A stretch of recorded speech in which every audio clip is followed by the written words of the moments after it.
children's media and why it's way, way easier to get away with having gory ass, violent, vulgar shit in a book, kid's book, so long as the characters are animals rather than people. Now, this is something that I kind of found really interesting once I actually started noticing the trend of it.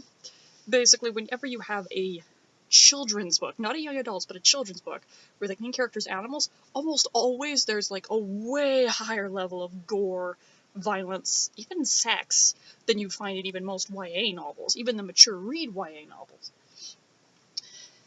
And when you first notice this, you're like, wait, what? Why? How does this get past the censors? You think they wouldn't be okay with this? But it's really kind of obvious, I think, why, and it's just simply because they're animals, not people. So they automatically think, well, no one's going to relate to this or see a person in this because it's an animal. And there's also the simple fact that animals by nature, well, they kill each other. They don't take mates for life usually. They just kind of fuck like rabbits. So that kind of stuff, it's like, well, it's an animal. It's how animals act. So it's not weird to put it in a book. But the thing is these animals in books, generally, they behave and have the personalities of humans, more so than animals.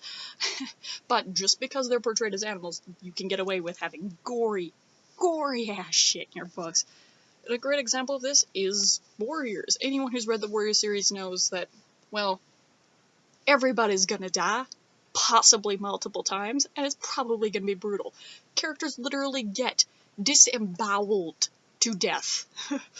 They get decapitated, they get run over, they get drowned, they get eaten alive multiple times, they get their faces mauled off, they fall off bridges, they fall off cliffs, they get carried off by hawks, poisoned, colds, flus, fire inhalation, burning to death, getting struck by lightning, crushed by trees.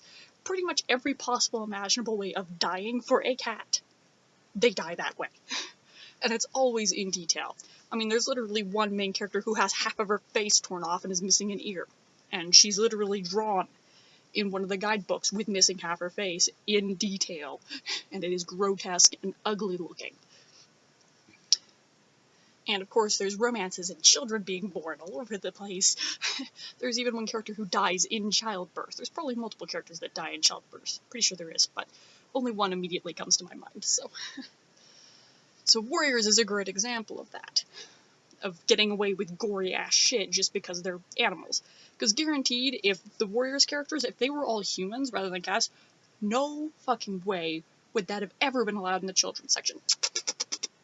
No. That would have definitely, at the very least, been a YA. It might have even got bumped into the adult section. Because frankly, there's way more death and violence in Warriors than there is in the Game of Thrones books. And people constantly make jokes about how much death there is in Game of Thrones. Well, bitch, Warriors got that trumped to shit. There's a reason why on the very first, 3 to 6 pages, there's just a list of all the characters in that particular book, because chances are, by the next book, most of them are dead. The amount of characters that series goes through is fucking ridiculous. And that's the way it is. If you write from animals, you can immediately market it to a younger audience. And part of the reason for that as well is all adults assume kids love animals. So if the book is animals, it must be for a younger reader because, well, it's animals. So kids love animals, so it must be a children's book. Regardless of what the other content is, it's gotta be a children's book. Generally, the only way a book that's from an animal's point of view will make it in any section other than children's is if it's uber dark. Uber dark.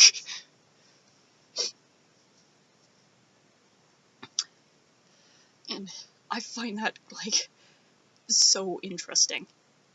Because, the disconnect, and that really shows you just how much humans view humans as being better and above animals. And they view animals as being this thing that no one can really relate to or anything. No one cares all that much about because they're not humans, because humans are better. It definitely does show that a bit. And personally, I'm all for more books from the point of view from animals getting away with this shit, because it's really the only way young children get to read that shit.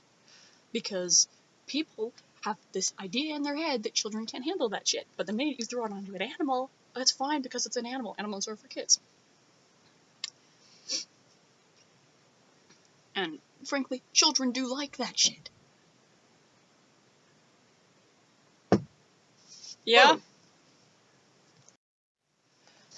I got called away to get my food, so for once there will actually be a little, like, clippy thing in here. Sees. I got tater tots! Tater tots! Let's go get some tater tots! I like tater tots. I like that vine. And I have a cat checking out my tater tots, so it works perfectly. Anyway. So, children should get to read this darker shit, and the only way they get to is with books where there are animals. Warriors is, again, the perfect example, really.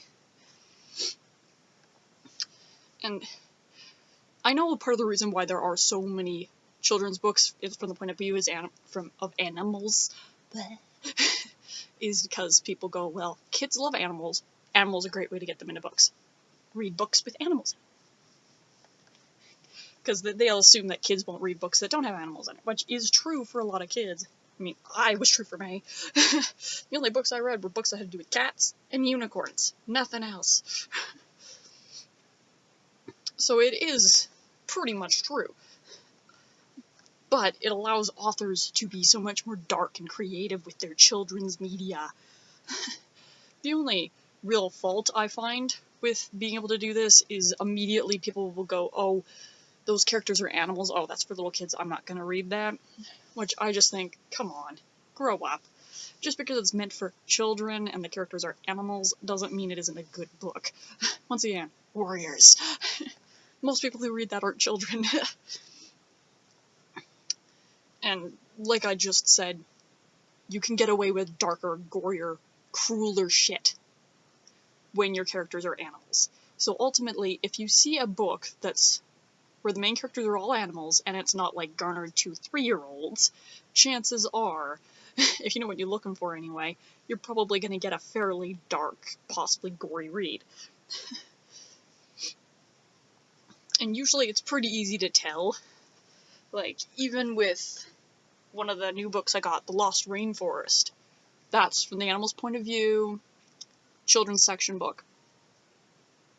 And from reading the back, it sounds dark as shit.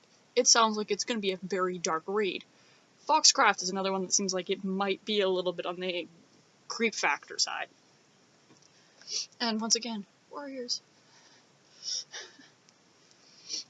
And I think another thing that animals, going from the point of view of animals, gives the authors is you can just have a shit ton of them.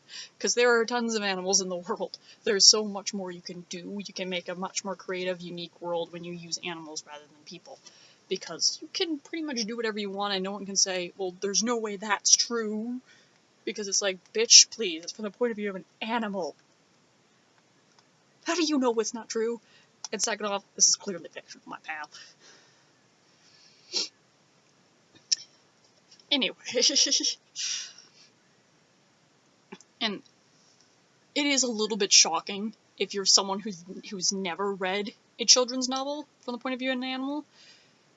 If you've never seen this kind of darkness in children's books, and you're just like, what? and stuff like this is also a little bit of a warning to, like, adults, too. You pick up this book with this cute little cat on the cover, or this fox on the cover, or a unicorn on the cover, well, it might be darker than you think it is, and not as innocent as you think it is. Because I know I've definitely been in a used store where someone was going through the children's section and they pulled out one of the Warriors books and they went, oh, this sounds sweet and innocent and cute, and they were looking at their kid who's like still sitting in the shopping cart age, which is definitely too young for Warriors, possibly. Honestly, I don't even think they'd be able to read the series because, well, your kid's 3, they're probably not that good of a reader. And this lady sat and she flipped through the book and read a couple of chapters, and you could just watch her face. It was just like abject horror going on her face. And she went and she moved all of the Warriors books from the children's section to the young adult section with just this look of, like, shock and anger. And it was hilarious to watch. And part of me really wanted to say, hey, you realize that actually it's a children's book, right? But at the same time, it's like, I don't want to incur the wrath of a pissed off mother of a 3-year-old.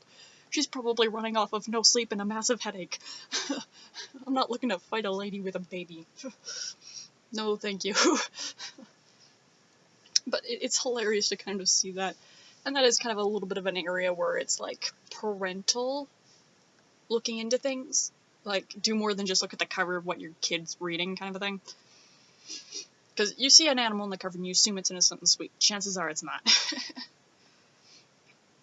And by the same notion, you could have something that looks like fucked up and gory on the front cover and is a bland, boring, sweet, innocent read.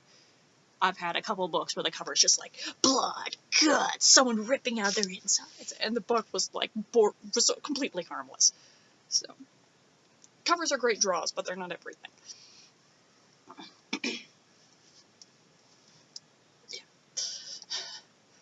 And honestly, there will never be a point when there isn't a shit ton of children's books from the point of view of animals, because that's just what appeals to kids, and I guarantee you most of them are going to be far darker than would be allowed if they're worth from the point of view of humans. It's just simply the way it's going to be, and I like that.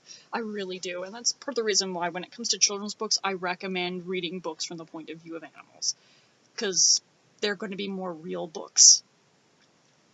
They're not going to be nearly as bland, straightforward, or toned down as the other children's books are, because most children's books are really bland and toned down.